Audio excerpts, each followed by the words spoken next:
6:30 de la tarde, una hora menos en las Islas Canarias. Sean todos muy bienvenidos a la redacción abierta del Toro Televisión.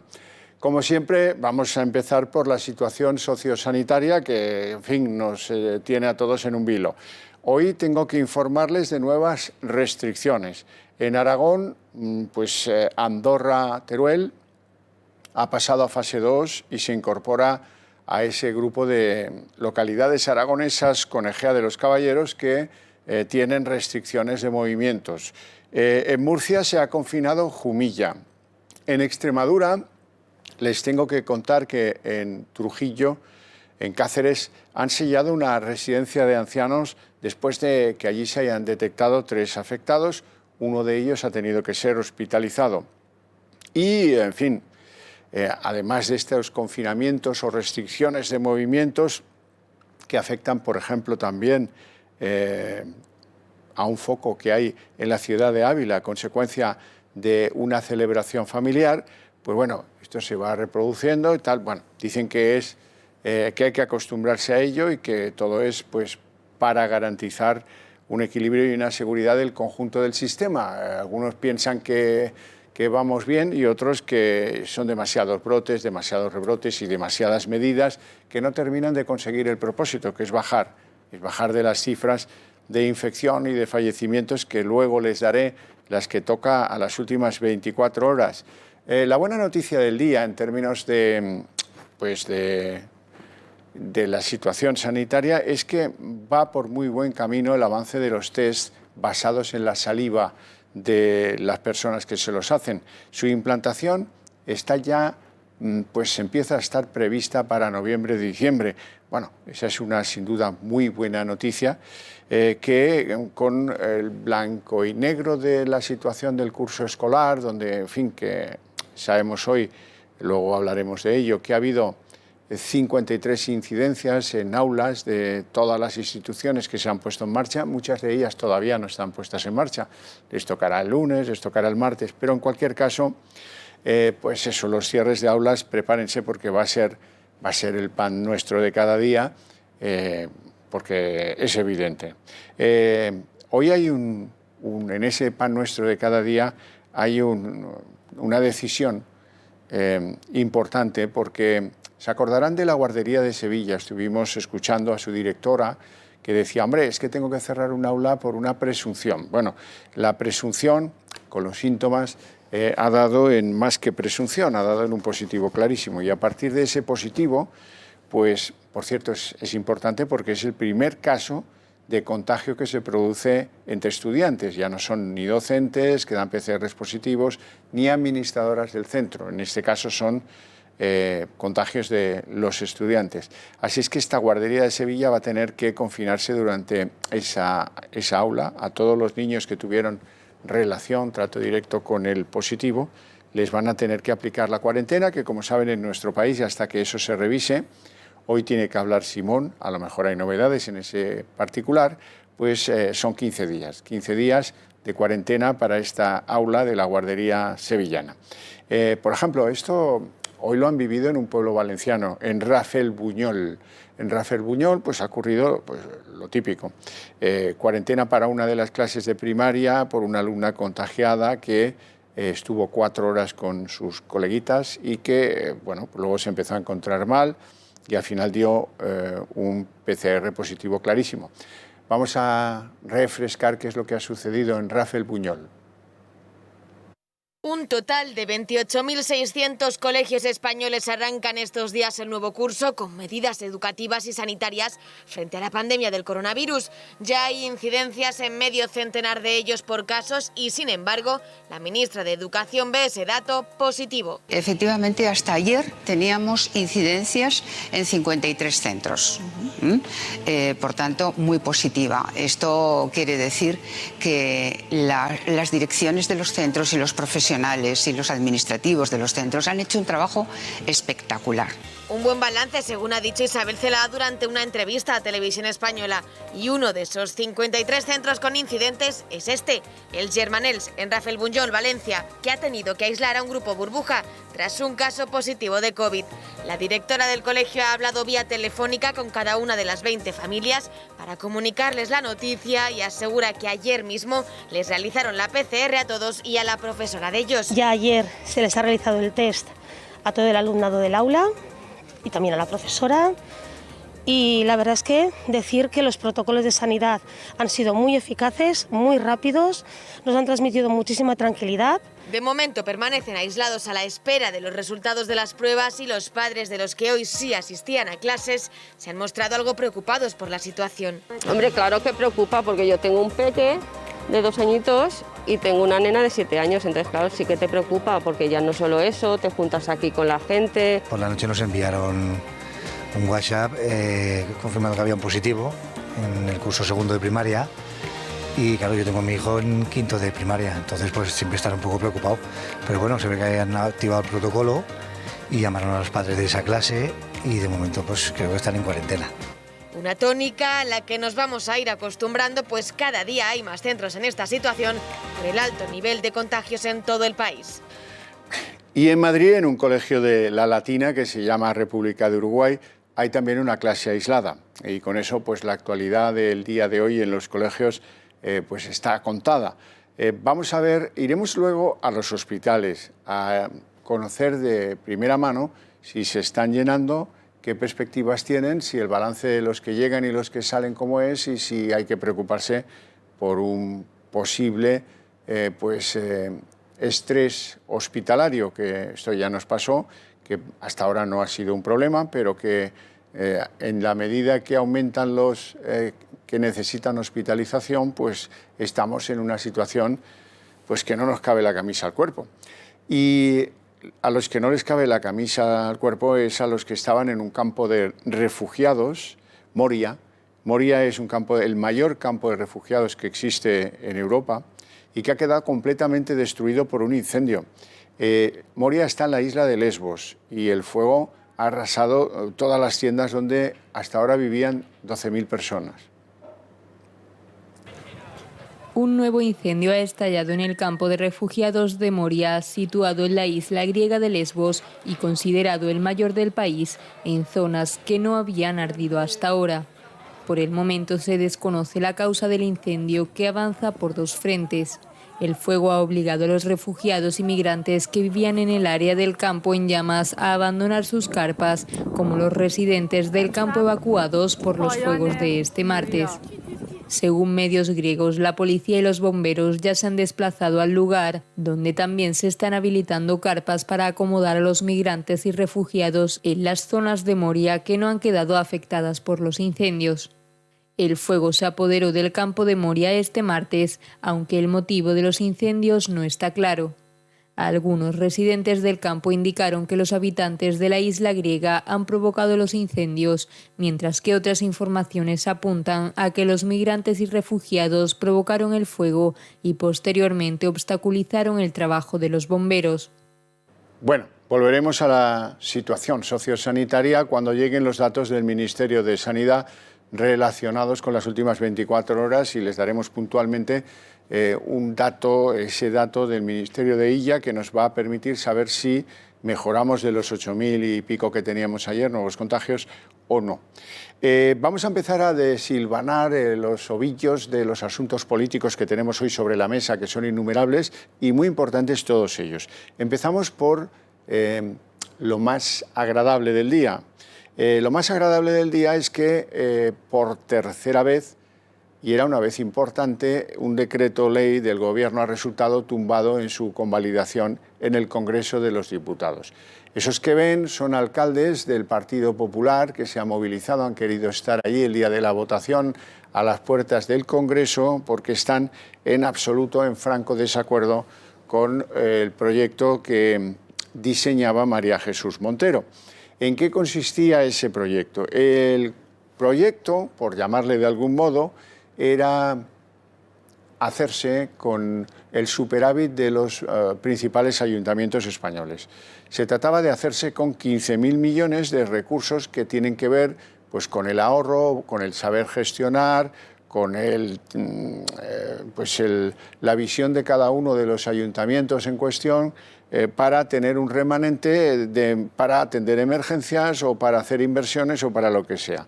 El Gobierno decidió darle un zarpazo a eso. Los alcaldes del PP han tratado de hablar con María Jesús Montero. No ha sido posible, no les ha sido posible a ninguno de ellos.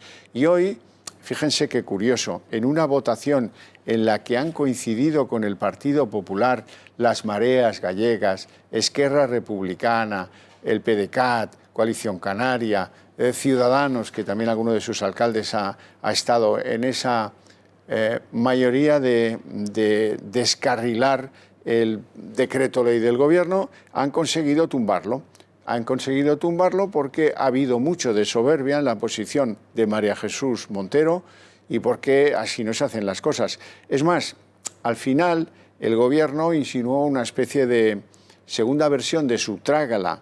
¿Y cómo y en qué consiste? Bueno, pues más o menos vinieron a decir que hay un fondo previsto de 5.000 millones de euros para los ayuntamientos, del mismo modo que hubo otro para las autonomías, y que aquellos que, en fin, que aporten su superávit tendrán, y los que no lo aporten o no lo tengan, no tendrán. Eso ha puesto absolutamente furioso a algún alcalde, por ejemplo al de Zaragoza, Jorge Azcón, que ha sido uno de los más beligerantes durante el mes de agosto y lo que llevamos del mes de septiembre contra esta iniciativa del Gobierno. Así es que al Gobierno le tumban el decreto ley en el Congreso y después de haber sido noqueada, María Jesús Montero, la ministra de Hacienda y portavoz del Gobierno, le pedía reflexión a aquellos que le han tumbado el decreto ley. Le pedía reflexión a aquellos alcaldes para ver en qué están y cómo se puede establecer esa pretensión de arrebatarles el superávit o parte de él. Vamos a escuchar a la portavoz del Gobierno, María Jesús Montero.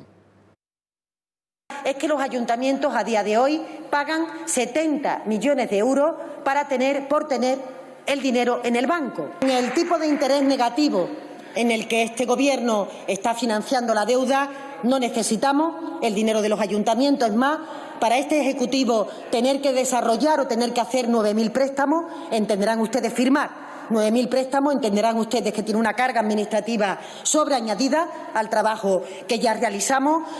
Lo que estamos intentando es dar la solución a esos remanentes de tesorería que acabo de comentar. Además, señorías, voy a insistirlo hasta la saciedad, con un mecanismo voluntario.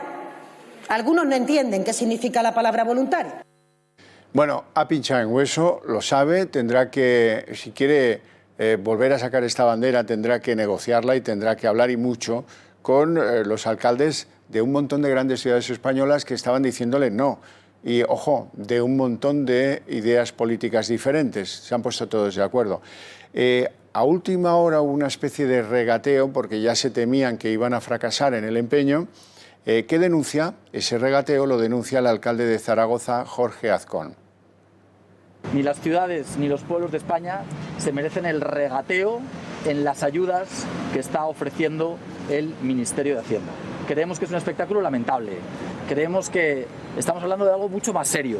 Estamos hablando de ayudas a alimentación, de la necesidad de desinfectar nuestras calles, de la necesidad de tener más policías locales, y el regateo que está intentando sacar adelante el Ministerio de Hacienda, lo único que visualiza es la preocupación que tienen por mantener el sillón, no por solucionar los problemas reales que tienen nuestros vecinos en nuestras ciudades y en nuestros pueblos.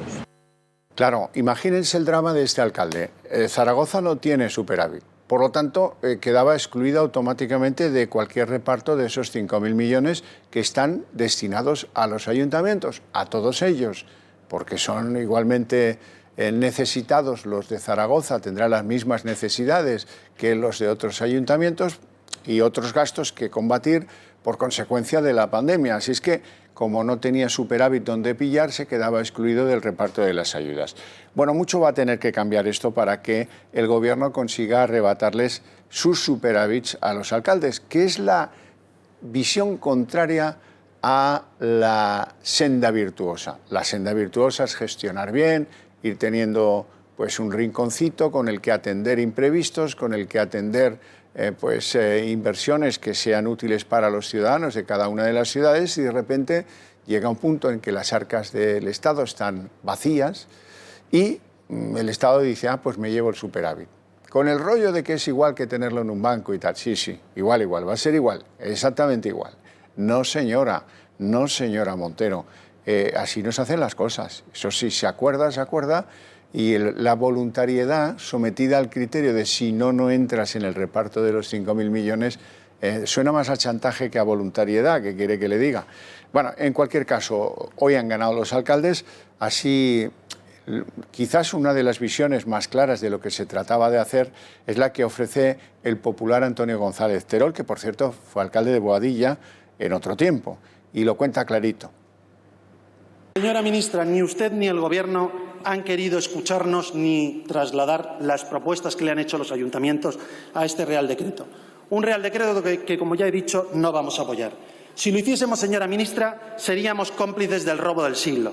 No nos pidan que blanqueemos con nuestro apoyo la traición a las entidades locales que supone este Real Decreto. No nos pidan que traicionemos a los miles de alcaldes y decenas de miles de concejales que han dado la cara, y ellos sí han salvado miles de vidas en cada ayuntamiento. En cada momento del peor momento de la pandemia han estado al pie del cañón en sus tractores, atendiendo a sus ciudadanos y dando todas las ayudas que pudieran. Si nos hacen elegir entre blanquear la nefasta gestión de este Gobierno y los ayuntamientos y los españoles, por supuesto elegimos a estos valientes héroes que han encabezado la rebelión municipal. Bueno, menos florido, pero enormemente contundente, el discurso de Ana Oramas, que también ha sido alcalde y que representa en el Congreso a Coalición Canaria. La contundencia lo deja muy claro. Usted es una chantajista que falta a la verdad y además tiene soberbia. Hay que ser alcalde para saber que en este momento, con su propio dinero que tienen los bancos y que ustedes no les dejan coger, tenía que atender a la gente que no ha cobrado los ERTE, a los que no han ingresado el mínimo vital, a la gente que no puede pagar las mascarillas, la luz, el agua, los pañales de los niños, en contratar asistentes sociales, en pagar la nómina. ¿Y sabe cuál es la alternativa? Primero, hoy aprueben un decreto para el resto de las cosas, para que la semana que viene lo convalidemos, no nos haga chantaje. Y el resto, en 24 horas, traigan usted el proyecto de modificación de la Ley Orgánica y del artículo 155, si quieren, como se hizo en su momento, y estará modificado por unanimidad de esta Cámara. ¿Quiénes son ustedes para decirle a los alcaldes en qué tienen que gastar el dinero? ¿Quiénes son ustedes para decir si el propio dinero de los ayuntamientos, 5.000, 10.000 o 14.000, son los que deciden ustedes cuánto pueden recuperar de un dinero que es de los ciudadanos de esos municipios? No mienta, no manipule. Y el resto de las cosas, apruébenlo hoy en un decreto.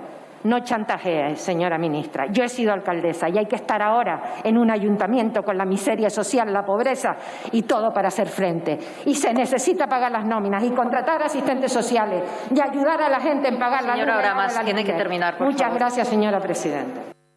Bueno, pues el repaso es morrocotudo, no me lo negarán. Y sobre todo la victoria demuestra pues, que algunas veces incluso se puede ganar cuando uno va con la razón por delante y no nos ciega la pasión partidista.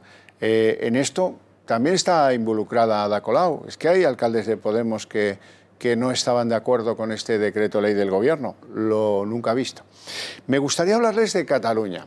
Hoy han pasado varias cosas que tienen ustedes que tener en el panel cambiante de lo que es la actualidad política catalana, que es muy compleja. Es verdad que es muy compleja, porque el que manda es uno que vive en Waterloo, que se llama Carles Puigdemont, y el que obedece, y un poco el títere de toda la comedia, es Quim Torra, actual presidente de la Generalitat, y estamos a muy pocos días de que el Tribunal Supremo vea una causa que es, vamos, está cantada, el resultado está cantado. El Supremo tiene que decidir si ese hombre que ven en pantalla se le inhabilita, ojo, porque desobedeció, porque le dijeron, oiga, en campaña electoral usted tiene que quitar todos los símbolos del independentismo, de liberemos a los que están en la cárcel de Lledoners y todo esto que estaba colgado de los balcones de la Generalitat. Él desobedeció, razón por la cual, en primera instancia, le inhabilitaron. En lugar de entender eso y de hacer una salida razonable, dejando que ese que veían ahora a su lado, Pere Aragonés, el vicepresidente, fuera presidente, como están a maltraer Esquerra Republicana y el PDeCAT, pues no hubo manera. Y no hay manera, ha consentido, ha tenido la suerte, hay que ver cuando uno apoya al gobierno de Sánchez, es que todas las gallinas le ponen huevos. Bueno, ha conseguido dilatar en el tiempo la decisión cantada sobre su inhabilitación hasta mediados del mes de septiembre. Se tomará la decisión, eso llevará unos días escribir la sentencia, o sea que hasta primeros de octubre no estará desalojado de la Generalitat. Quim Torra nos había contado que pensaba desobedecer, que él no se iba de allí ni con cola y que de eso de convocar elecciones, pues a lo mejor sí o a lo mejor no, pero que lo más probable era que no, porque ya había desobedecido muchas veces y porque qué derecho tenía el Estado español a desalojarle a él, que es presidente de la Generalitat, que según la sentencia del Procés es una ensoñación de independencia que él a pie juntillas cree. Hoy todo eso se ha venido abajo, como pone en Salmo, porque el que manda de verdad, Carles Puigdemont, ha dicho desde Waterloo que va a haber elecciones antes de final de año. Dice que no es bueno forzar la máquina independentista tras la inhabilitación de Torra y que lo lógico es que automáticamente, que esta es una palabra que utiliza el propio Puigdemont, automáticamente con una sentencia en firme de inhabilitación se tiene que producir la convocatoria electoral. Una convocatoria electoral que Puigdemont dice que será a todas luces dentro de este año 2020, es decir, de lo que quede desde octubre hasta final de año.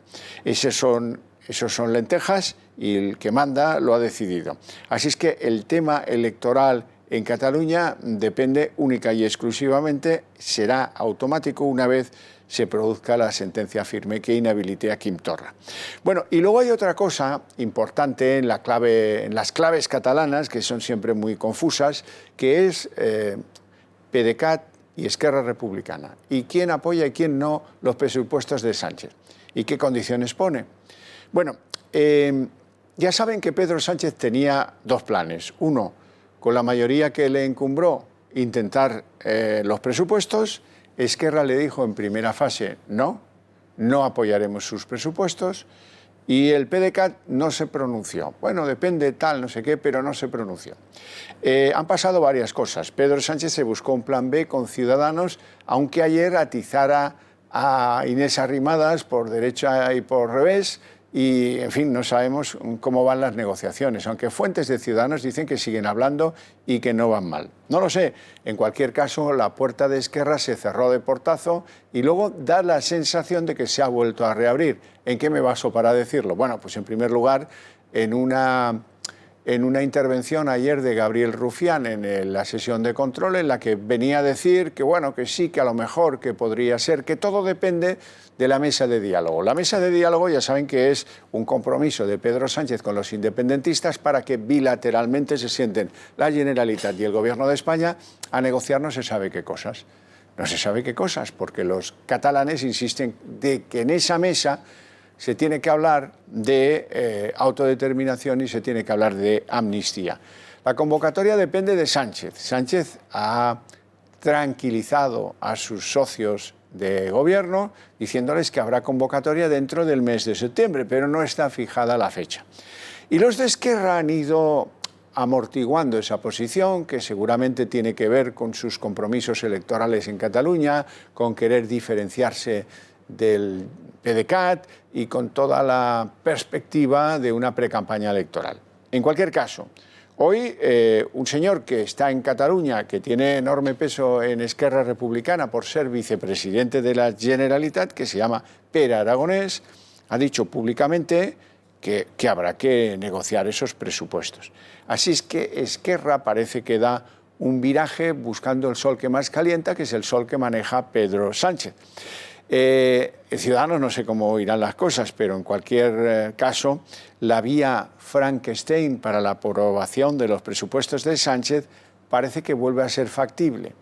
Y eso que Sánchez, esto dicho a pie de página porque no tendrá mucha importancia, estaba trasteando con los pocos diputados que tiene el PDeCAT en el Congreso de los Diputados para ver si con ellos podía al menos arañar 4 votos a sus presupuestos, lo cual a lo mejor también tiene que ver con que Esquerra Republicana se haya reblandecido a una posición en la que es posible llegar a un acuerdo con Pedro Sánchez para que sus dichosos presupuestos le permitan pues tener la carta necesaria para poder aspirar a terminar la legislatura.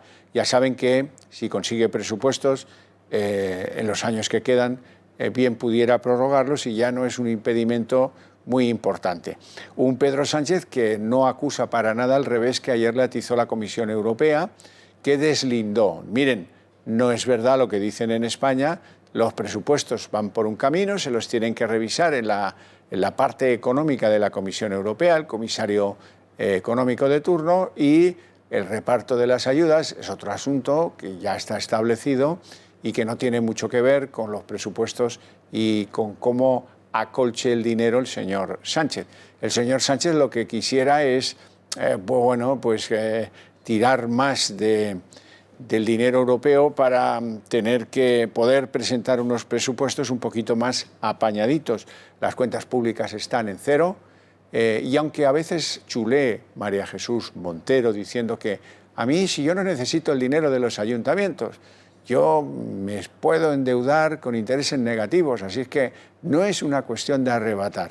Bueno, lo dice con la boca pequeña porque evidentemente sí que era una cuestión de arrebatar y una vez arrebatado ya te devolveré cuando yo quiera y como yo diga. Eso lo han detectado enseguida los alcaldes y por eso le han puesto hoy un freno colosal. Tercer descarrilamiento de decreto ley del gobierno de Pedro Sánchez. Bien, vamos ahora sí a hacer un repaso de la situación en los hospitales que nos preocupa. Retomamos lo sanitario porque, de que entren en fase de estrés o no, dependerá que podamos estar más o menos tranquilos con la evolución de la segunda oleada, que lleva ya unos 2.800 muertos en España. Mientras algunas autonomías dicen tener una situación de cierta estabilidad, los hospitales siguen sumando ingresos. La presión se está multiplicando en las últimas semanas, como lo hacen también los nuevos contagios. Las camas ocupadas han pasado del 4 al 7%, aunque siguen siendo menos ingresos que en marzo, dicen los médicos que son pacientes menos graves. El problema es que crecen al mismo ritmo los ingresos en la UCI y en los cuidados intensivos hay menos camas que en las plantas. Superan el 25% de la ocupación en todo el país. Crecen sobre todo en 10 comunidades. Se duplican en Madrid, Baleares y Aragón. Hay alta ocupación también en País Vasco, Castilla-La Mancha y La Rioja. Datos preocupantes porque solo en la capital los positivos por COVID tienen el 17% de las camas.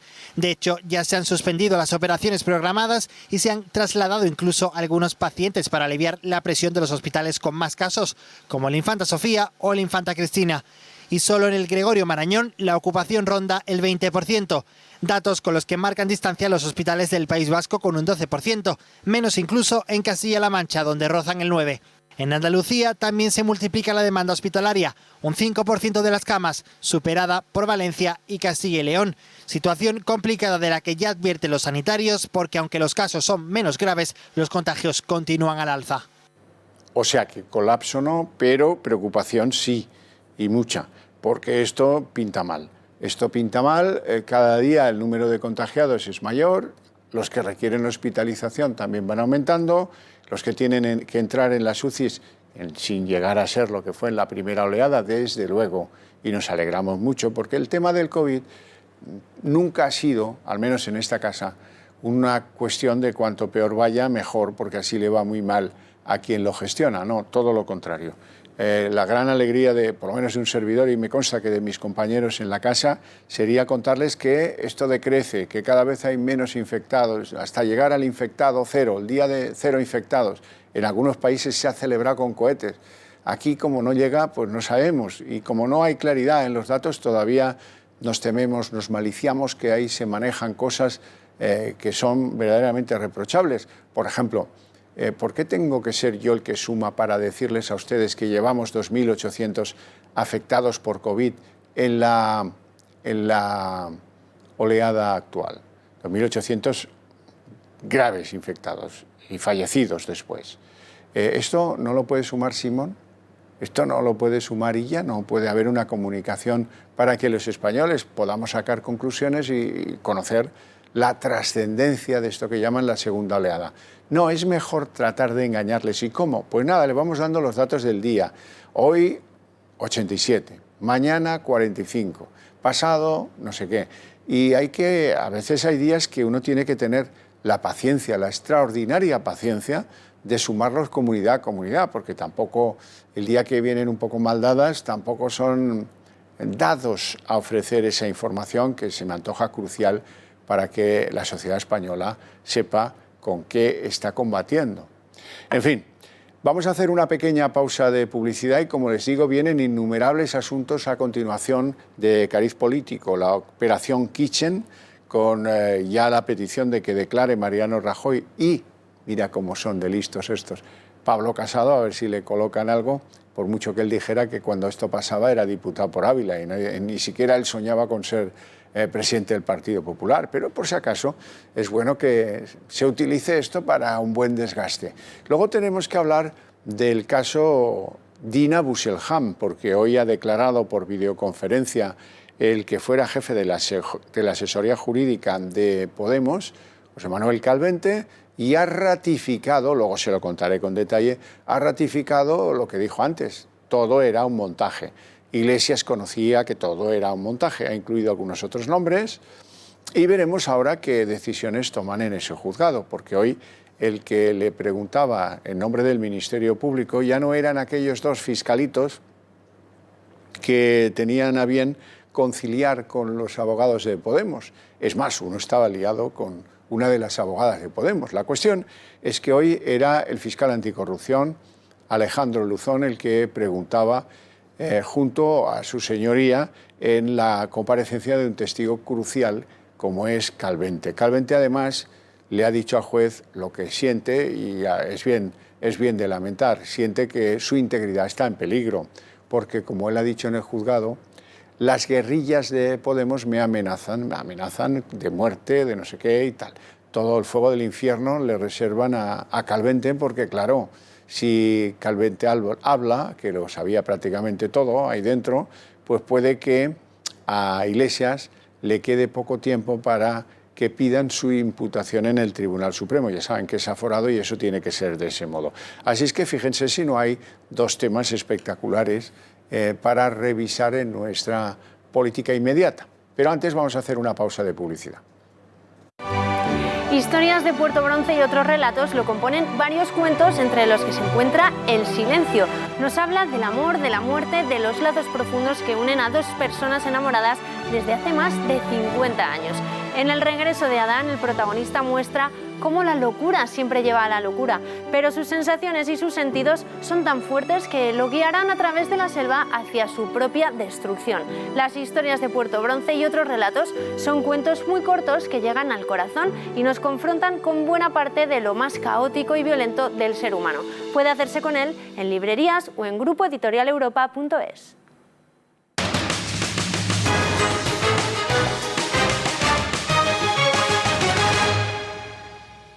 Bueno, el doctor Simón ha puesto el huevo y dice que considera que los contagios se han estabilizado en una jornada en la que aparecen 4.137 nuevos contagios por el COVID-19. Bien, vamos con los temas que no son pocos hoy que tenemos en el área política. En primer lugar, la cuestión de la operación Kitchen.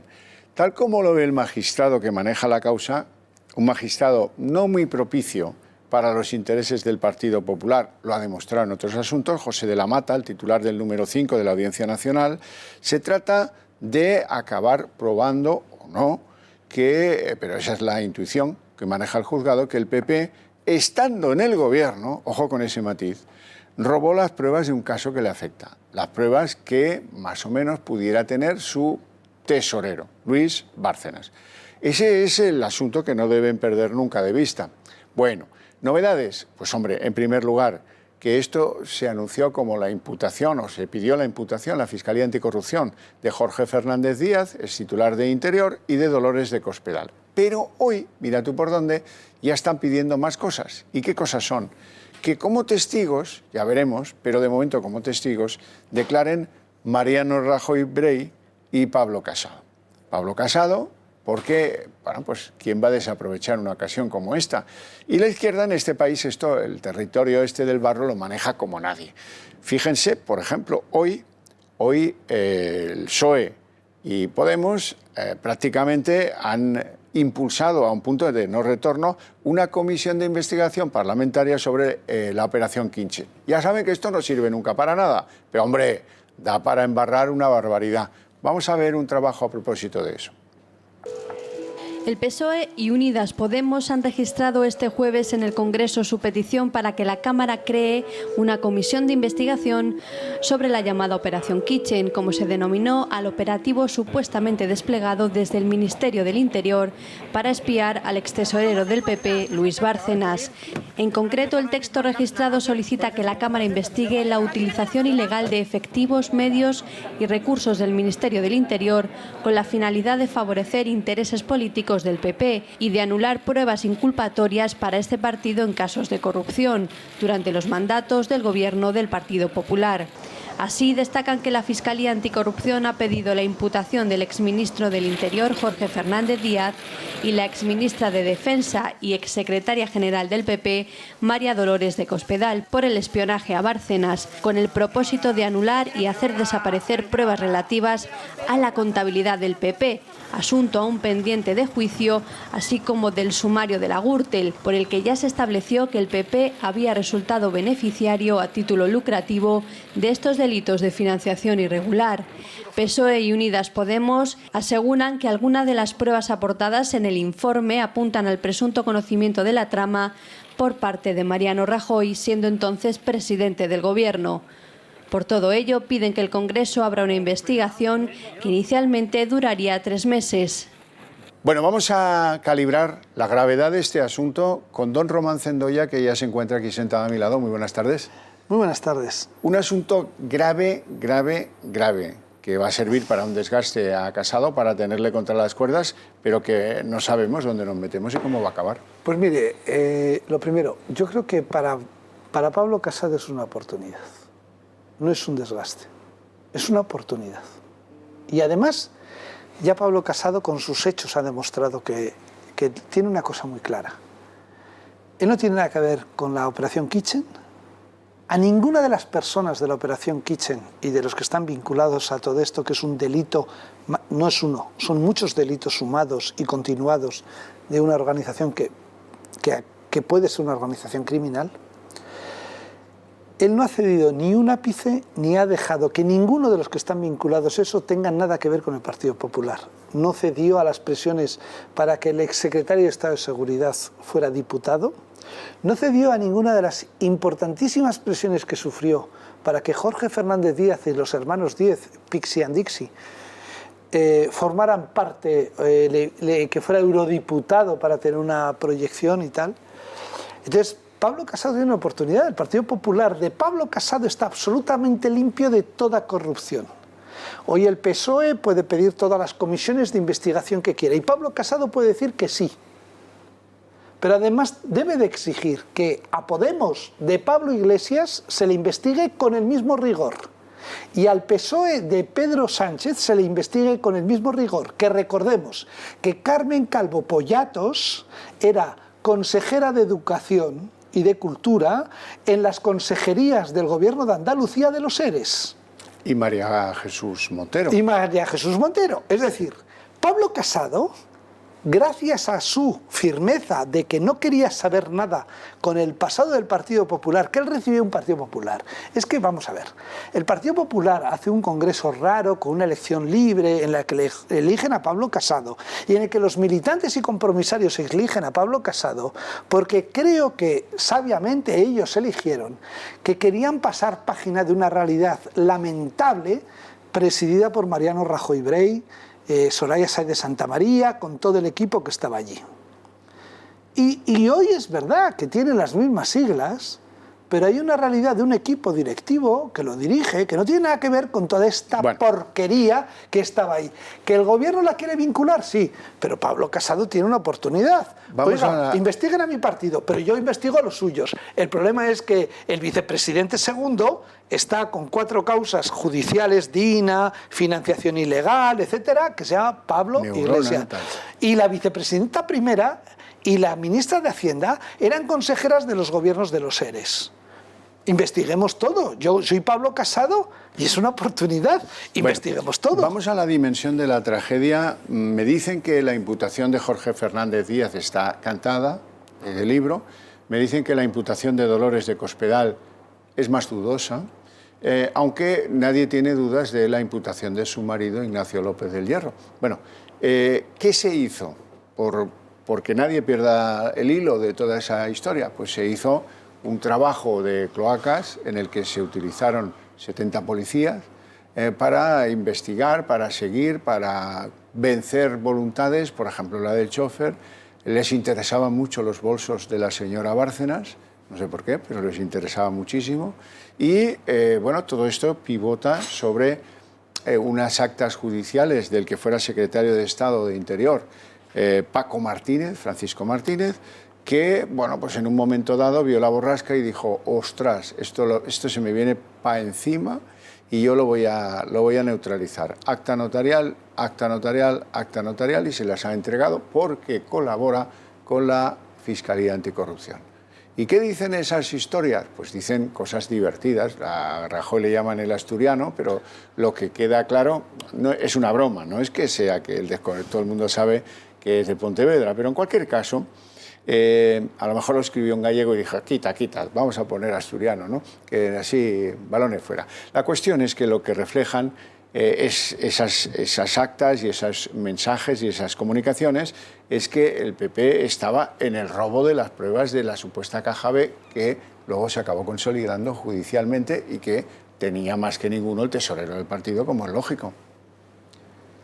Vamos a ver, lo primero que hay que empezar a pensar es que ante las negaciones y todas las acusaciones que hizo la cúpula del Partido Popular, de Mariano Rajoy, secretarios generales anteriores, etcétera, sobre que nos han robado, si no tenían nada que ver con esa financiación ilegal y con ese manejo de fondos reservados, de fondos internos ocultos B, es difícil de entender que no tener nada que ver con haber tenido una apropiación ilegal o haber recibido dinero de esa forma, montar todo este pollo de 70 policías, fondos de los fondos reservados. Comprar a chofer. Pero eso, y no utilizar todos los medios del Estado, policía, CNI, que todavía no ha entrado en este sumario, pero acabará entrando, etcétera, para que lo que un señor supuestamente a título individual había robado a un partido privado, del que, por cierto, nadie del partido tuvo tiempo de ir a una comisaría para denunciarle por robo, hurto, apropiación indebida o gestión negligente.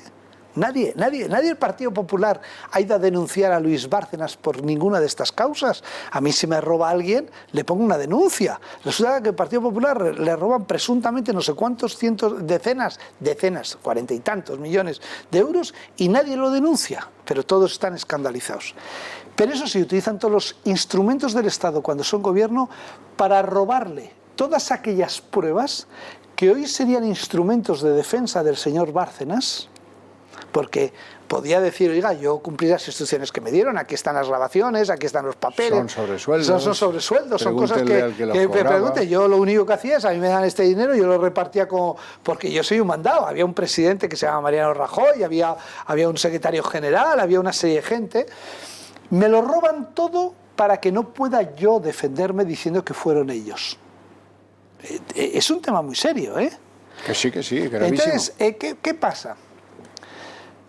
Que el secretario de Estado, que es el que menos pinta en toda esta historia, Paco Martínez, un señor que es abogado del Estado, que tiene 36 años, que como vio el anterior secretario de Estado que esto era un follón, conocía a Jorge Fernández Díaz del Congreso y de una serie de coincidencias, viajes internacionales que habían coincidido, le hacen secretario de Estado, le dicen, hágase esta operación, en un momento de lucidez, porque, bueno, no es tonto, Dice, si a la persona de confianza de Mariano Rajoy, que era tesorero del partido históricamente, le han elevado, era gerente, le han elevado a tesorero, le han hecho senador, que es un cargo de confianza enorme, enormemente grande en un partido, que es el tesorero.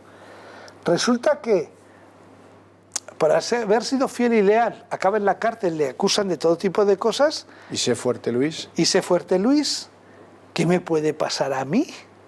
Y entonces, con buen criterio, una persona formada, abogado del Estado, 36 años, que dice, yo cumplo órdenes, me voy a un notario y digo, mira, para que conste, porque si estoy yo robando pruebas, o sea, me estoy encargando de que la policía robe pruebas, etcétera, cualquier día me roban en mi casa. Claro. Vamos a ver, lo que le puede pasar a otro también te puede pasar a ti, nunca piensas que eres excepcional. Y muy listamente levanta un acta notarial, varias actas notariales con diferentes mensajes en los que se demuestra que todas esas personas que decían que no tenían nada que ver, ya sabes que Mariano Rajoy primero era muy cariñoso y luego decía, esa persona de la que usted me habla, esa persona, se lo hizo a Rita Barberá, se lo hizo a Soria, se lo ha dicho a tanta gente que siempre estaba lejísimos, nunca se enteraba de nada, incluso del referéndum en Cataluña, decía, yo es que estaba en las cosas importantes. Líos, complicadísimo. Resulta que el secretario de Estado dijo, ahí va, si a la de esta persona de confianza de Mariano resulta que le estamos haciendo todas estas perrerías para que no salpique a nadie, a ver si me las van a hacer a mí. Y lo único que ha hecho es ir donde el juez y decirle, oiga, mire, yo cumplí órdenes y estas son las personas. Y esas personas son Mariano Rajoy, María Dolores de Cospedal y Jorge Fernández Díaz, del que todos sabemos, usted le conoce, yo le conozco, todos le conocemos a Jorge Fernández Díaz, que aun siendo ministro, si tenía que ir al baño a miccionar, pedía permiso a presidencia, presidente, voy a ir a miccionar, vaya usted. Jorge Fernández Díaz no ha hecho nada en su vida que Mariano no le diga sí. Bueno, pues esa es la realidad. Pero esa realidad hay que dejar clara una cosa, no tiene nada que ver con el Partido Popular de Pablo Casado hoy. Nada. No, eso es evidente. Ahora bien, ha habido episodios absolutamente rocambolescos. Por ejemplo, el famoso cura que entra con una pistola en el domicilio de los Bárcenas, por ejemplo. No, pero vamos a ver, ese cura, no es un cura. Bueno, es un falso cura. Es un falso cura. Que entra, secuestra a 3 personas, está cumpliendo condena por 3 delitos de secuestro y 2 de homicidio frustrado en la persona de Rosalía y de Guillermo Bárcenas. ¿La esposa de Bárcenas? La esposa de Bárcenas y su hijo, que les dijo que les iba a matar, a los que esposó con bridas de plástico, etc. Bueno, eso, que fue el primer intento de recuperar los papeles y un pendrive en su casa, que además se suma a comprar a la persona del chofer de Bárcenas, de Sergio, al que le pagaban 2.000 euros al mes en billetes de 500, como todos sabemos ya, que se ha hecho esto, y que además le hicieron Policía Nacional con 40 años, sí, y en eso... Saltándose la Academia de Ávila. Bueno, es una cosa tremenda. Sí. Y luego a una persona vinculada a Rosalía en su estudio de restauración, que también la compraron, por ahora no ha aparecido en el sumario, pero saldrá. Eso hace... Porque eso, bueno, es que lo leemos como anécdotas, pero si ahora entramos en procesos judiciales y en vínculos, el señor que fue haciendo de falso cura estaba mandado para recuperar los papeles dentro de esta trama criminal. Es que esta trama criminal es una organización criminal que tiene cabecera, subordinados, órdenes y ejecuciones. La cabecera resulta ser, obviamente, o puede ser... la X de los GAL era Felipe González y la X de la Operación Kitchen, obviamente, sé fuerte Luis, puede ser Mariano Rajoy. Dentro de ese escalafón le afecta a María Dolores de Cospedal, que decía, no tengo nada que ver, mi animadversión con él, que me estoy pleiteando. Oiga, bueno, ella ya perdió su carrera política el día aquel que dijo que había sido un despido indiferido, ¿no? Sí, bueno, y además que, ojo, que luego tenemos los vínculos con la campaña electoral de Toledo, la financiación que vino, que había pasado primero por Génova, precisamente por las manos de Luis Bárcenas. Luego tenemos a Jorge Fernández Díaz.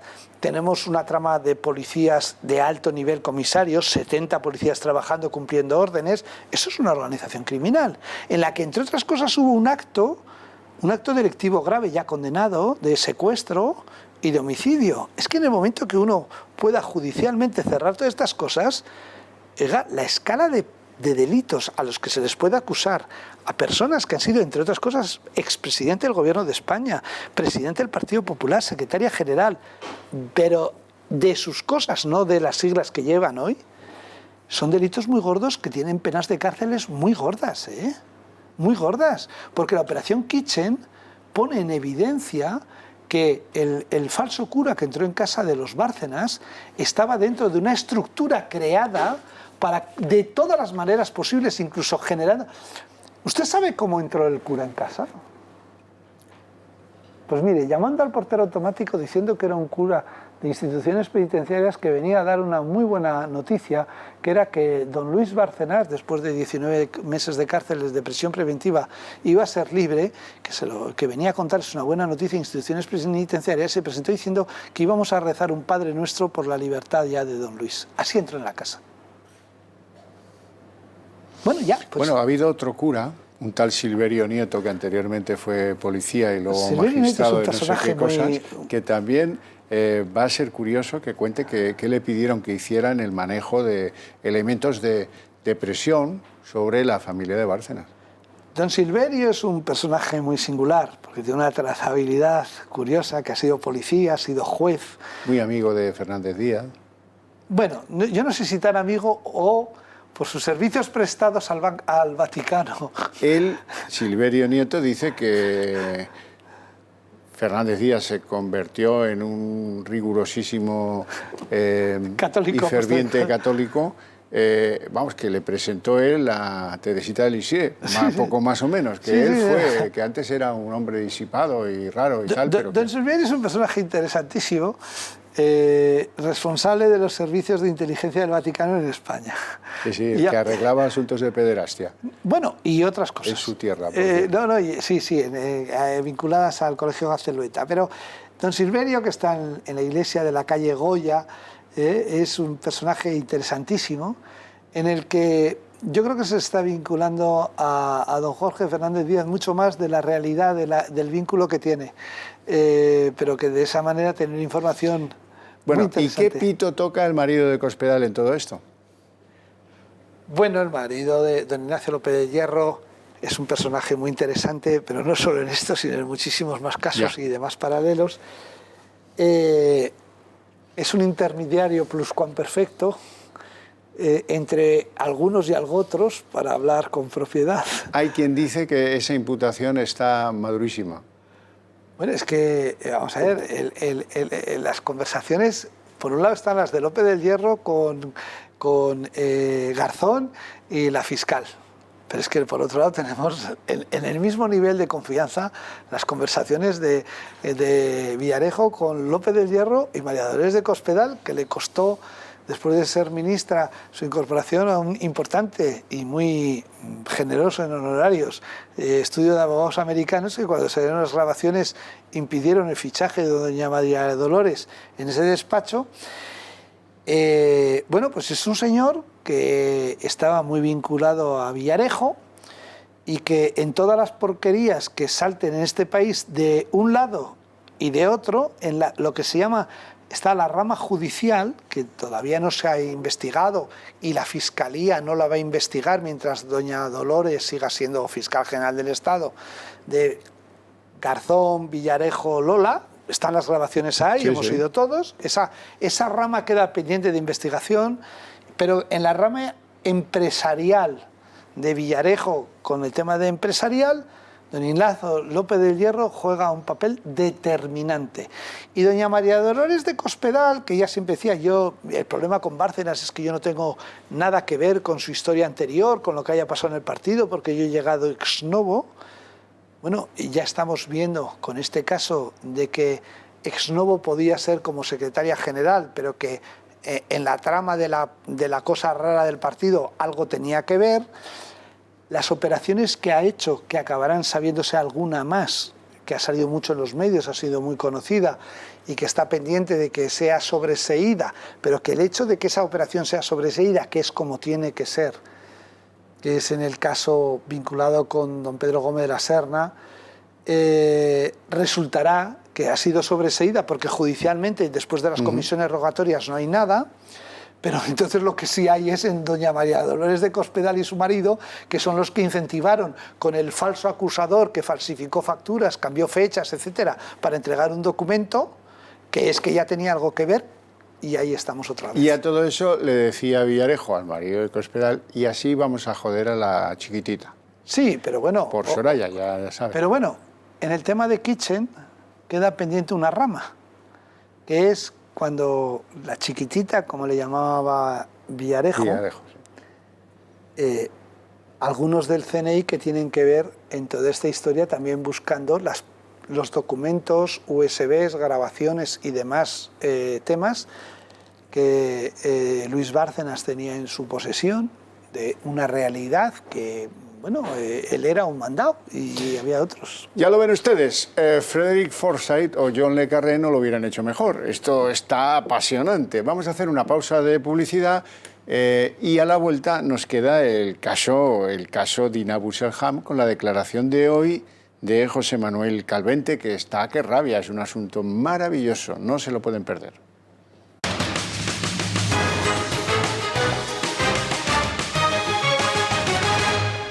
Qué malo es tener memoria, es malísimo. A mí me pasa a menudo. Y en la mesa hay quien no me dejará mentir en lo que les voy a contar a continuación. Cuando hay un delegado del gobierno en Madrid que se llama Franco que dijo, va, hagan la manifestación, y hay un tal Simón que dijo, va, yo si a mi hijo me preguntara le diría, ves, con toda naturalidad. Este servidor ya llevaba 2 especiales, de Marse Perdido en Cuba dedicados a Wuhan. ¿Tú estabas? ¿Te acuerdas? Sí, yo estaba. Uno en enero y otro en febrero. Y hasta marzo 14 no hubo aquí quien moviera ficha. Bueno, ustedes harían muy bien de entrar en contacto con el Club de Amigos de Intereconomía. Es un qui pro quo. Ustedes necesitan que alguien se rompa la cara por sus libertades, no sea que les detengan por no llevar mascarilla, que está la cosa muy alborotada. Bueno, yo quiero recordarles cómo han actuado algunos medios de comunicación mientras aquí, en esta casa, se hacían especiales siguiendo qué pasaba en Wuhan, qué efecto tendría sobre Europa, si nos llegaría o no nos llegaría el bicho, etcétera, etcétera, etcétera. Mientras eso pasaba, yo no quiero culpar a nadie de nada, pero digamos que no fueron útiles para que ustedes tomaran consideración de lo que se les venía encima. No sirvieron para prevenirles. Eso está así, es clarísimo. Y ahora vamos a ver un resumen que les guardo, que les va a entusiasmar, sobre lo que decían algunos cuando aquí estábamos diciendo, cuidado, cuidado, que se nos viene una terrible. Vean. El gobierno de Sánchez e Iglesias es el que peor ha gestionado la crisis del coronavirus en todo el planeta. Sin embargo, su nefasta acción habría sido imposible sin la tolerancia o incluso aquiescencia de los medios de comunicación. A finales de enero, por ejemplo, cuando la Organización Mundial de la Salud ya había decretado la emergencia mundial, se ridiculizaban a aquellos que empezaban a tomar medidas. No es razonable que en las farmacias de Usera no queden mascarillas, no es razonable los comentarios que dices, tengo que ir a comprar al chino, pero no me atrevo. Oiga, una persona por tener los ojos rasgados y decir achís no es un peligro andante, por favor. Yo tenía mucho miedo de infectarme, ¿sí? Menos mal que este supervirus se frena con estas mascarillas de €1. Ahora me siento muy seguro. Bueno, ya os lo dijimos ayer, no hay que ser alarmistas. Poco después, se negaba que hubiese motivos para suspender el Mobile World de Barcelona. Nadie se ha hecho cargo de lo que este virus del miedo, como decía Hilda, podría afectar, ¿no? Porque claro, todos estamos de acuerdo en que aquí en España hay 2 casos, y 2 casos además que no tienen ningún recorrido. Yo no he visto un caso, un ejemplo más perfecto de lo irracionales que somos ahora mismo que este. Estamos hablando de 2 casos que ninguno se contagió en España. Pero quizás lo peor llegó a finales de febrero. Entonces, con el norte de Italia ya colapsado, se negaba abiertamente la letalidad del virus. Algunos incluso ridiculizaban a quienes ya estaban muy preocupados. Un virus que se parece más a la gripe que al ébola, y quizás hay consumidores que por determinados mensajes y por determinadas informaciones falsas que están trascendiendo, pues pueden tener la noción de que esto es un virus con una altísima tasa de mortalidad. La mayor parte de estos infectados se están recuperando en su casa como si fuera una gripe común. Hay menos de la mitad están hospitalizados y apenas 25 personas en la UCI. Esta es un poco la fotografía médica real, que aquí los médicos no se cansan de repetir, pero que, chico, parece que se extiende más el alarmismo que los datos, ¿no? Lo que es grave es el virus del pánico. El virus del pánico, como tú apuntabas, o sea, bueno, se están produciendo cosas de supermercados desabastecidos. Ahora comprar una mascarilla es intentar encontrar una aguja en un pajar. Gente que, porque estornuda, la gente se le separa en el metro o en un bar o en sitios así, que dices, bueno, a ver, ¿qué está pasando? Es que a mí me han contado en diferentes hospitales que hay gente que parece que tienen ganas de tener el coronavirus para salir en la tele. Es que estamos en una situación que realmente es espeluznante. Es más, se hablaba hasta de lo infantiles que eran aquellos que le exigían medidas al gobierno. ¿No te ha cogido esto de la histeria del coronavirus? ¿No, de una especial preocupación? ¿No sabías si traer máscara para hoy? Yo procuro no caer en esa histeria ni ninguna otra, ¿no? La sociedad es un poco infantil, de todas maneras, en general, no en este caso, sino en general, ¿no? No solo eso, con el 8M a la vuelta de la esquina tocaba negar cualquier posibilidad de contagio en aglomeraciones. Este programa queremos enviar un mensaje de normalidad, de tranquilidad. Y por eso, hoy, lunes 2 de marzo, hemos invitado como público a una persona. Esa persona tiene coronavirus. Vale. Te voy a proponer A ver. que en la presentación del programa de hoy, uno por uno, tú y yo, abracemos a todos y cada uno de los miembros del público. Pues, a ver, yo te digo que sí. Pero no estamos ni mucho menos en algo que parezca una epidemia zombie, ni una enfermedad mortal que vaya a arrasar a la humanidad. Hoy, con una brutal crisis económica y casi 50.000 muertos después, los grandes medios siguen sin asumir su responsabilidad. ¿De verdad podemos seguir confiando en ellos? Bueno, pues ya lo saben. Ahora saquen cuentas y vean dónde tienen que situar sus intereses. Ayúdennos y nosotros les vamos a ayudar, desde luego rompiéndonos la cara por la verdad en todo lo que afecte a cualquiera. En todo lo que afecte a cualquiera. Aunque sea, qué mote más feo tenía el marido de Cospedal, ¿eh? No me atrevo ni a repetirlo. Bueno, pues ¿sabes quién se lo puso? ¿Sabes de quién se lo puso? No, déjelo. Es un amigo jugando que con ya su falleció. segundo apellido, que es Hierro, pues algo de hierro, pero, en fin, no muy contundente, pero amenazador. Bien, vamos con Podemos. Hoy de esta tertulia se van a ir aprendidos a casa. José Manuel Calvente llegaba a las 9 de la mañana, juzgado en Barcelona, ha intervenido por teleconferencia y ha dicho lo fundamental. Se ratifica en que Pablo Iglesias conocía perfectamente que estaba haciéndole un full descarado al juez de la Audiencia Nacional, García Castellón. Que lo sabía Iglesias, que eso era mentira, pero que le convenía, pues las cloacas del Estado, que nos persiguen, mire señoría, y que hicieron pues lo que técnicamente se llama una denuncia falsa. No solo que lo sabía él, sino que lo sabían algunos otros tipos de la cúpula de Podemos, que ustedes ni yo tenemos por qué conocer, y ojo, Irene Montero, también lo sabía. Claro. También lo sabía. Bueno. Esto cambia mucho las cosas. Ahí está Alejandro Luzón, que yo no sé si es bueno o malo para Podemos, pero a ver si va a acabar siendo malo, porque es un tipo muy minucioso y con bastante mala uva. Y luego está el magistrado Manuel García Castellón, que está mega ofendido con Podemos porque le han hecho una pirula en toda regla. Y pero eso... Perdone, una cosa, Manuel García Castellón, que sepan nuestros espectadores que también, porque no puede haber animadversión política, es el juez instructor de la Kitchen. Es decir, es un juez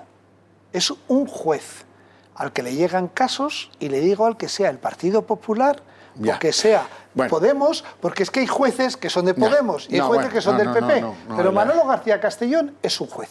Vamos a lo nuclear de la declaración del señor Hombre, don David Felipe Arranz, que no le he presentado. Perdóneme usted.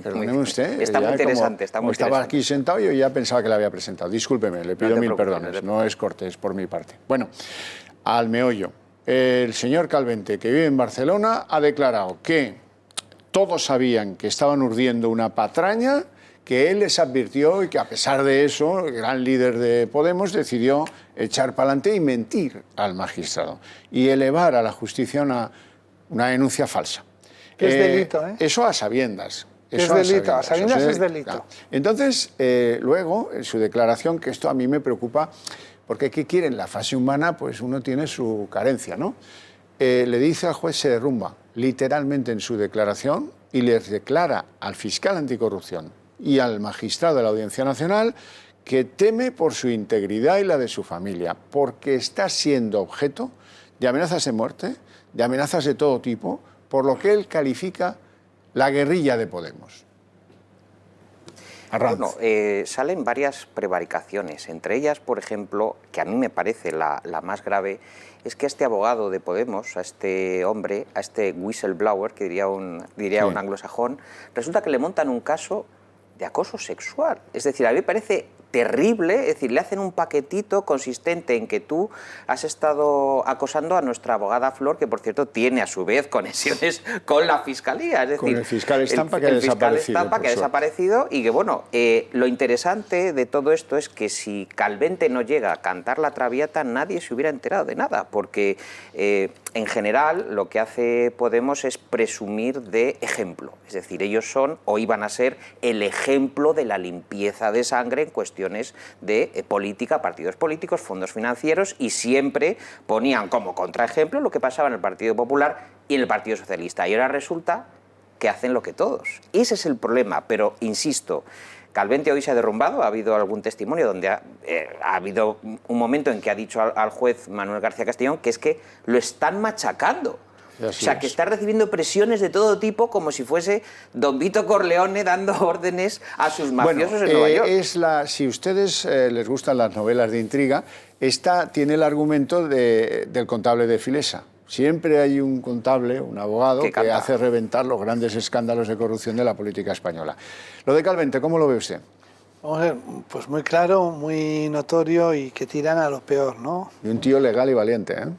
Bueno, es un señor que cuenta, que está en el sitio inoportuno, en el momento inoportuno, pero que es un abogado. Que él creía que el proyecto ese que surgió de las calles, del 15M, de la reforma, era cierto, y se encuentra con una panda de sinvergüenzas dirigidos absolutamente por el globalismo y por tal, porque Pablo Iglesias es un instrumento, él es un instrumento en el que le encanta, porque su aspiración es el poder, ser rico y ser casta. Entonces, que él que va de buenas, dice, oiga, esto no se puede hacer y tal, y dice, no, esto se hace. Estamos hablando de un momento en el que Pablo Iglesias ha pasado de una presunta relación con Dina, que con Dina hay mucho por lo que trabajar sobre sus vínculos con los servicios de inteligencia de Marruecos, que en Francia era de extrema derecha y en España es de extrema izquierda, en el que el trabajo que normalmente hacen estas personas suele ser, porque conocemos otros casos, que es cambiar la posición frente al Sáhara Occidental. Y lo consigue. A veces lo suelen conseguir por delante, por detrás, por arriba o por abajo.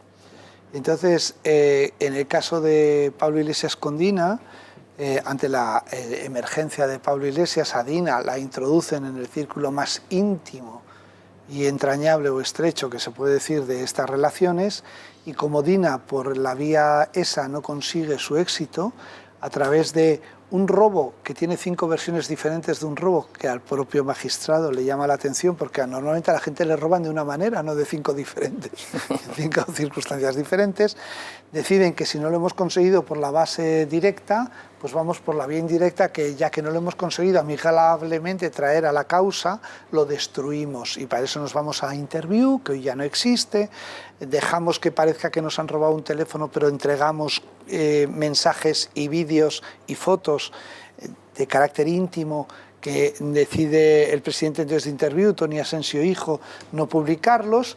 A mí me llama mucho la atención el criterio periodístico de Interview en este caso, porque teniendo los mensajes que se han publicado vía Villarejo, porque mientras está el teléfono Interview se saca una copia que llega a Villarejo y aparece en OK Diario lo de Mariló Montero y todas esas cosas que son absolutamente deleznables, salen a la luz pública, resulta que no lo consiguen. Y para que Dina no siga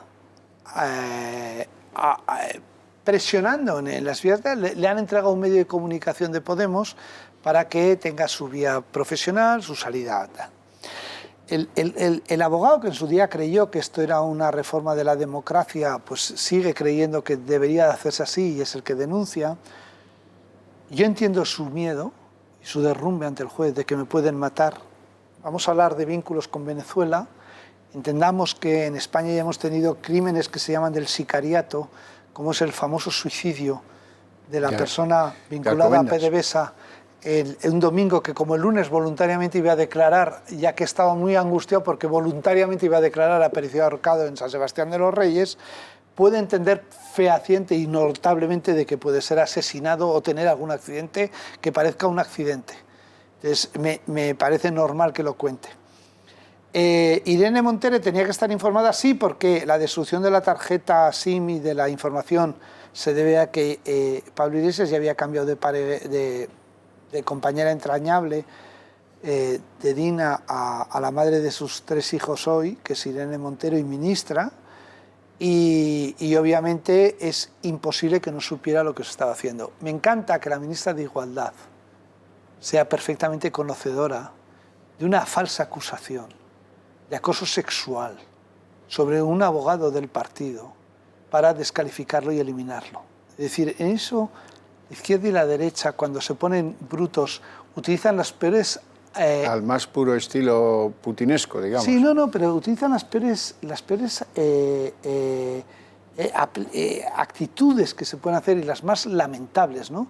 Yo siempre he pensado que los jueces, los abogados y las abogadas, y estoy hablando en lenguaje inclusivo adrede, que asesoran a gente para que pongan denuncias sobre sus parejas falsas de acoso, de violencia, etcétera, deberían de ser inhabilitadas ad infinitum, para siempre, de la carrera judicial y de la abogacía, porque no hay cosa más grave que hacer ese tipo de acusaciones. Podemos la ha hecho y tenemos ahí un caso. A mí me gustaría que toda la beligerancia y de transparencia que está pidiendo el PSOE y Podemos sobre el caso Kitchen, que yo creo que es imprescindible que se haga y que Pablo Casado además no pone ninguna pega al respecto, se aplique la misma, no más ni menos, la misma, sobre el PSOE y los ERES, que hay 2 ministras que se llaman Carmen Calvo Pollatos y la ministra de Hacienda Montera, que eran consejeras durante los ERES en Andalucía, y que se aplique sobre Podemos, que Pablo Iglesias hoy es vicepresidente del Gobierno, siendo el protagonista de la denuncia falsa ante la justicia, del caso Dina, de la financiación ilegal, etcétera. Muy grave, pero yo no suelo hacer un matiz para defender a Podemos ni a Pablo Iglesias, no lo he hecho nunca, ni lo voy a hacer hoy, pero hay que dejar nota y dicho que cuando pasó eso, Podemos era un partido con aspiraciones. Punto. No estaba en el gobierno y por lo tanto eso se hizo porque son así de mal, pero no utilizaron medios públicos ni la policía ni tal. Ahora sí está utilizando a la Guardia Civil en beneficio propio, en Galapagar. Eso sí, ahora de lo de Dina Busselham, pues es que son gente que son como son, no tienen, bueno, y como son totalitarios, pues... Pero Xavier, perdona. Ahora estamos utilizando a la fiscal general del Estado para que la Fiscalía, sobre 4 presuntas imputaciones que había de investigación, la Fiscalía se retire inmediatamente. Claro, ya es que lo de los números y las cuentas y lo de los contratos falsos sobre la falsa consultora traída desde Venezuela para hacer la campaña electoral y vamos a ver dónde ha terminado ese dinero, eso ya es tan obvio, evidente. Hay facturas que hay que seguir investigando. Pero en las otras, en lugar de poner interés en mantener la investigación, que conocemos un montón de casos que no hay nada, en los que se sigue manteniendo la tensión judicial para tener la tensión mediática, la fiscal general del Estado da instrucciones para que 3 causas que son investigables, la Fiscalía se retire. Con lo cual están utilizando el Estado de la misma manera que lo hizo Rajoy. Pero se retiran de esas cosas, pero pueden tener que volver a esas cosas. Todo depende de que llegue el papel adecuado que pero que no pasen 40 meses para que no prescriban. Bueno, eso sí. Ahora, curioso, ahora que estáis hablando de la Fiscalía, con qué facilidad, habiéndose demostrado que en el chat interno de Podemos había una relación estrecha entre los abogados, las abogadas de Podemos y el Ministerio Fiscal, Anticorrupción en concreto, resulta que ahora esa Fiscalía Anticorrupción, que es Alejandro Luzón, que es el fiscal jefe anticorrupción, con qué facilidad, de momento, ha sustituido a los fiscales Miguel Serrano y Estampa en el interrogatorio, cuando precisamente lo que tienen que estar es en el interrogatorio para dar cuenta de la relación con el chat. Otra cosa más. Hay una causa abierta que afecta a las relaciones con Flor Núñez Pero vamos a ver, Estampa y Calvente de su colega. es abogado. Y Calvente era el abogado de Podemos. Calvente es un pleno conocedor del derecho procesal. Si Calvente entrega las pruebas, que yo creo que las tiene, de muchas de las cosas... la Guardia Civil el primer día, No. en San Andreu de la Barca. Sí, pero vamos a ver. Si Calvente, muchas de las cosas que después de que se anulara su falsa acusación sobre acoso sexual, cuando declara voluntariamente de nuevo, que habla de indicios, comentarios, etcétera, lo que hace es ponerle a la Fiscalía en bandeja a dónde tienen que ir para recoger las pruebas que él, obviamente, por haber estado allí, sabe que existen. ¿Qué hace la Fiscalía? En lugar de ir a investigar, y que muchas veces por una frase de no sé quién, que hace comisiones rogatorias, las pone en marcha, te manda a casa y te investigan y te piden los ordenadores y te investigan, la Fiscalía dice, como Calvente en la acusación dice que son dimes y diretes, no lo investigamos. Porque si Calvente entregara esos papeles, que yo creo, y esto es opinión, no es información, es opinión y quiero que quede claro, las tiene obviamente porque era el abogado, si entregara los papeles estaría cometiendo un delito de violación de confidencialidad entre cliente y abogado. Por ahí quieren llevarlo. Entonces, él no los entrega. Él lo que le dice al declarar es por dónde tiene que investigar, pero yo no se lo voy a entregar, búsquelo usted y le voy diciendo dónde está. Y resulta que la Fiscalía dice, como son dimes y diretes, esto no lo investigo. A mí me gustaría que eso creara jurisprudencia, porque entonces la Fiscalía, vamos, la podemos dejar en la mitad de la mitad de la mitad, porque se tienen que quedar todos en su casa, porque todos tienen que trabajar sobre dimes y diretes. Me dicen, me cuentan, pienso que... Resulta que cuando llega un juez, un abogado, que les dice por dónde están las cosas, se los dice de una manera hasta el límite, porque Calvente en eso es un tío preparado, de donde puede llegar para no cometer la violación de confidencialidad entre defendido y cliente y abogado, resulta que la Fiscalía dice, pues no lo voy a investigar. Por mucho menos que eso se ha hecho hasta mociones de censura en este país. Sí, eso sí. Hay un tema que al final es curioso porque todavía nadie sabe qué demonios había en la tarjeta de Dina Busselham. Decía, unas fotografías comprometedoras. No se la podía dar porque la iba a perjudicar, dijo Pablo Iglesias, porque claro, como tiene 20 y pocos años... Y ya el más... Y claro, ¿qué fotografías son esas? Porque yo me temo que puesto que está Villarejo metido en el ajo, ahí tiene que haber documentos del más alto nivel comprometedor. No solamente fotos de una chica desnuda, entiendo. O no, de pero quien vamos sea. a ver, hay que ser claro y está bien lo que ha pasado. Y ahí hasta Tony, en la parte esa, Antonio Asensio Mosbá, presidente del Grupo Z, hace bien. Es decir, oiga, está bien dicho y todos entendemos lo que hay, pero a mí me parece fatal la utilización de elementos del ámbito privado en la destrucción pública de las personas. Si el Por problema cierto, no es ese. detalle, permítame un detalle. Asensio declara que le entrega eso porque él cree que es su mujer la que sale en las fotos. Sí, exacto, ¿verdad? exacto. O sea que si él cree que es su mujer y no una señora de la calle, desnuda o como fuere, no, pero no solo es que salía con él, Es que aparece Pablo Iglesias en las imágenes. Por supuesto, en los es que vídeos. pero perdón, y está muy bien hecho. A mí lo que me llama la atención de la actitud del Grupo Z en ese momento, oye, el Grupo Z no está, a mí me parece muy bien y le aplaudo a Antonio Asensio Mosbá el que toda esa información no la haya publicado. Exacto, me parece fenomenal. Lo que no me parece fenomenal es que esos mensajes sobre Mariló Montero, sobre pegar a periodistas hasta que sangren, etcétera, que eso sí tiene carácter de interés público político, porque ya eso es dentro del ámbito de lo que es la opinión política, el Grupo Z considere oportuno que no era trascendente. Ese es el problema.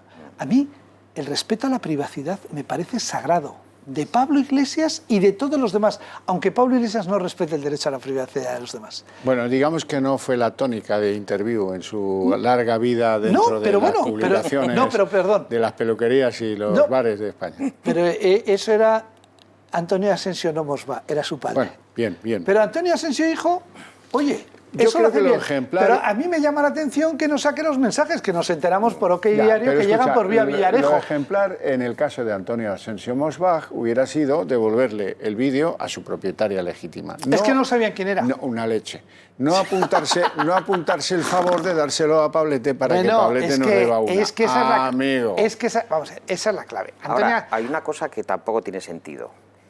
Desmontar las cloacas o denunciar las cloacas creando un relato ciertamente inverosímil con una Dina Busselham que es la que lleva la tarjetita y la que la mueve, la que se la da a Villarejo, porque Villarejo dice que estaba despechada, dice, esta muchacha que le habían prometido en santo matrimonio resulta que me viene toda llorosa, dame la tarjeta, que es un relato que, bueno, es tan inverosímil todo, o sea, como muy surrealista. Que le dijo... ¿Me dejas una tesis?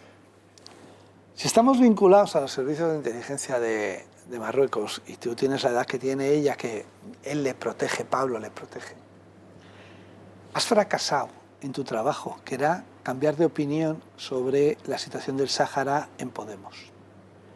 En ese momento lo que necesita, ya que no he podido cambiar la opinión, lo que necesito es destruir al personaje para hacer su trabajo profesional. Es decir, si no consigo un cambio de opinión, que este personaje, que es contrario a lo que yo tengo que hacer, sea destruido. Por eso necesita la tarjeta para destruir a Pablo. Por eso hay 5 versiones del robo. Porque hay un eslabón en toda esta cadena que no casa, que es cuando el teléfono no es robado, obviamente es entregado, porque no hay 5 versiones de un robo, sino que es una creación de un robo para esta historia. El problema es que quién de la redacción de Interview, mientras está esa tarjeta allí, saca una copia y se la da a Villarejo. Porque la cadena normal, la de Antonio Asensio Mosbah, la que cuenta luego él cuando dice yo, cuando ve esas fotos me traen, oye, vamos a sacar tal, no lo sacamos, se lo entrega a Pablo Iglesias porque salen las fotos y está allí y piensa que es su mujer, deciden que eso no es información. Pero en el camino hay un cambio de vía que lleva a Villarejo y acaba en OK Diario. Entonces, eso es lo que hace que ella tenga que poner una denuncia por robo, porque ahora que hay que justificar que se nos escapó la información de por dónde iba. Porque ya no la controla. Porque ya no la controla. Esa es toda la historia. Y ese eslabón está perdido. ¿Cómo aparece una cosa que estaba ahí al juez instructor? Bueno, no nos perdamos en detalles. Lo importante, lo que a ustedes les interesa, y a un servidor también, es a ver si el juez se decide por denuncia falsa, pide la imputación en el caso de Pablo Iglesias Turrión al Tribunal Supremo porque es un aforado. ¿Ustedes creen que sí? ¿Que lo va a hacer? Brevemente. Yo creo que va a depender mucho del estado de la cuestión dentro del Ejecutivo, si le dan permiso. Si le dan permiso. Román, ¿lo va a hacer? El juez sí. Pero además el juez lo está haciendo un trabajo impagable e impecable porque esto va a ir al Supremo y cuando él presenta ante el Supremo la solicitud de imputación va a ser inexcusable. Estamos hablando con un juez, el único juez de España que está condecorado con la Gran Cruz de la Legión Francesa por sus colaboraciones de vínculo terrorista entre España y Francia, que ha sido el responsable de la colaboración entre España e Italia de la camorra y de la mafia, un juez que le da igual hacer la kitchen que hacer esto, y lo va a presentar de tal manera que el Supremo no pueda decir otra cosa que impútese. Bueno, señores, no tenemos tiempo para más. Les agradezco mucho su presencia en el programa, a ustedes dos, y les anuncio a ustedes que en breve arrancamos Pulso Económico. Bueno, Pulso Económico y lo que nos echen. Ahora mismo nos hemos quedado a medias de algunas cosas que quedan por ahí. Por ejemplo, el propósito del Gobierno de aprobar antes de final de año una reforma que complazca a los INDEP sobre el delito de sedición.